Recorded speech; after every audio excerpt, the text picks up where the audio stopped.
नमस्कार, बहुत स्वागत है आपका जी दिल्ली एनसीआर हरियाणा के सभी डिजिटल प्लेटफॉर्म्स पर। मैं हूं आपके साथ दीपिका ओझा। मैं बात करने वाली हूं आज दिल्ली में बढ़ते हुए यमुना के जलस्तर की।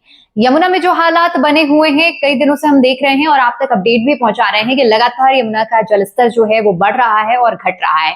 लेकिन अब जो हालात दिल्ली में देखने को मिलने वाले हैं, वहां यमुना का जलस्तर आपको सिर्फ और सिर्फ अभी हाल फिलहाल के कुछ घंटों तक बढ़ता हुआ ही नजर आएगा, क्योंकि हथनी कुंड बैराज से हमने देखा कि कितनी बड़ी मात्रा में 3,20,000 क्यूसेक पानी छोड़ा गया और हर घंटे ये पानी छोड़ा जा रहा है। अब समझिए कि इतनी बड़ी मात्रा में जब पानी छोड़ा जा रहा है तो दिल्ली में यमुना का जो जलस्तर है वो बढ़ना लाजमी है। और ऐसे में ये कहना गलत नहीं होगा कि दिल्ली में खतरे का साया जो बाढ़ से जुड़ा हुआ है वो मंडरा रहा है। लगातार प्रशासन अलर्ट कर रहा है, क्योंकि आने वाले कुछ घंटे बेहद अहम होने वाले हैं दिल्ली के लिहाज से। अगर हम बात करते हैं, यहाँ पर बाढ़ को लेकर तैयारियां भी की गई हैं, लेकिन सबसे बड़ी बात यह है कि हथनी कुंड बैराज के सारे गेट खोल दिए गए, वहां से बड़ी मात्रा में पानी भेजा गया। इसके अलावा तमाम जो डैम कनेक्ट होते हैं, जो बैराज कनेक्ट होते हैं, वहां से भी यमुना में पानी आ रहा है, जिसकी वजह से लगातार जलस्तर बढ़ रहा है। अब बड़ी बात यह है, क्योंकि अगर मैं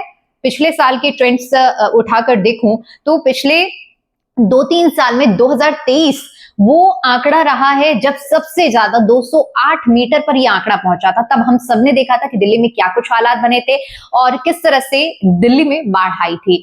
अब इस बार जितनी ज्यादा बारिश हुई है, क्योंकि हम लोगों ने देखा है कि इस बार अगस्त का महीना लगातार बारिश हुई है, पहाड़ी इलाकों में किस तरह से तबाही मची है। हमने देखा कि किस तरह से कितनी ज्यादा संख्या में बादल फटने की खबरें सामने आई। कहीं हमने जम्मू कश्मीर की तस्वीरें देखी, हिमाचल प्रदेश की तस्वीरें देखी हैं। तो इस बार इतनी ज्यादा बारिश हुई है, आशंका यही जता रही जा रही है कि 2023 के ट्रेंड को कितना छूता है ये जलस्तर, क्योंकि अभी हाल फिलहाल में हम बात करें तो 205 के आसपास ये जलस्तर घूम रहा है। खतरे का निशान 205.33 है। अगले कुछ घंटों में इसमें इजाफा भी हो सकता है और बदलाव लगातार हर घंटे यहां देखने को मिल रहे हैं।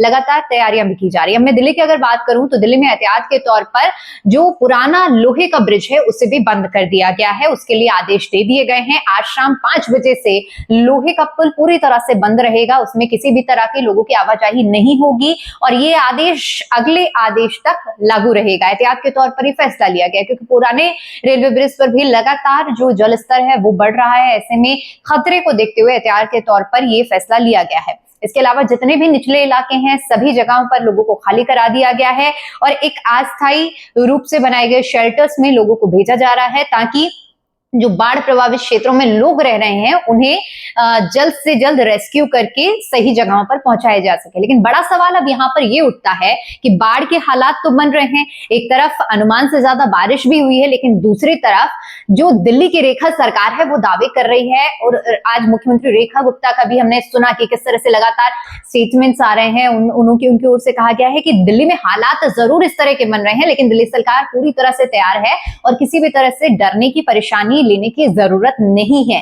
अब सवाल यह है कि डीसिल्टिंग की बात की जा रही है, तैयारियों की बात की जा रही है, लेकिन दिल्ली में असल मायनों में क्या कुछ तस्वीर देखने को मिलने वाली है और रेखा सरकार की कितनी तैयारी धरातल पर कामयाब होने वाली है, ये तो आने वाले कुछ घंटे ही बताएंगे। जब यमुना का जलस्तर बढ़ेगा और ये जो जलस्तर है वो सीधे सीधे निचले इलाकों में घुसेगा, यानी कि गलियों में, लोगों के घरों में, तब कितनी तैयारी है और कितनी असरदार तैयारी है ये देखने वाली बात होती है। या फिर जो डीसिल्टिंग का दावा किया जा रहा है, उस डीसिल्टिंग के जरिए ये पूरा पानी जो नालों के जरिए समा जाएगा और कहीं भी बाढ़ जैसे हालात नहीं होंगे। आपकी क्या राय है? दिल्ली के क्षेत्र से आप हमारे साथ जुड़े, हमें कमेंट करके जरूर बताइए अपनी राय।